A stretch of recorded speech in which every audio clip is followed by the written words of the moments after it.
problem number 3, we have a cat chasing a mouse, and the mouse has a 40-meter head start.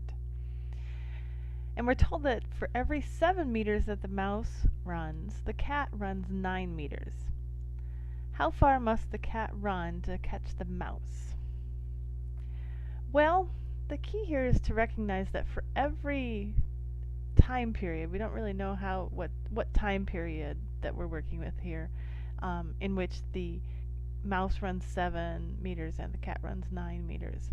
But whatever that time period is, for every time period, the cat gains on the mouse by 2 meters. Okay, so you could draw a picture and draw like a number line. So we could draw this long number line, and let's say that the cat is here at 0 and the mouse is here at 40. Okay, so here's the cat. I'll make that a white circle and then a little black dot for the mouse. Okay, and after one period, then the cat is at 9 and the mouse is at like 47. Okay, so he had a 40-meter head start at first, but now, if you look at the difference between 47 and 9, now he's only got a 38-meter head start, or 38-meter lead. Okay, and then we're going to go to 18, and then the mouse is going to be at 54. So now, what is that? So that's a 36 meter lead. Okay, so for every time period, the mouse loses 2 meters of its lead on the cat. Okay, so how long is it going to take the cat to catch the mouse? Well, we don't really know how long, but we know whatever it is it's going to be, it's going to take the cat 20 time periods. Okay, the tricky thing about this one is that we aren't given any speeds. We're given that for every 7 meters that the mouse runs, the cat runs 9 meters. Okay, but we don't know over what time period we're talking about. But it doesn't matter, because all we need to know is the distance that the cat runs to catch the mouse. So, without knowing the time period, we just know that, or the exact time period, we can just deal in sort of an arbitrary time period. Okay, so for every time period, the cat gets 2 meters closer to the mouse. So that means that in order to make up the 40-meter head start that the mouse has, then they have to run for 20 time periods, right?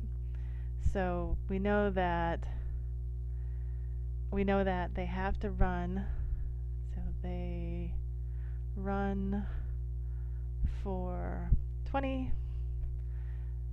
time periods before the cat catches the mouse. Okay?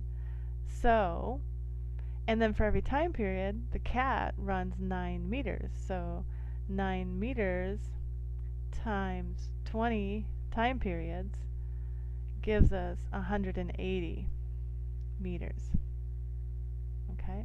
So that's our answer, is that the cat has to run 180 meters. Alright?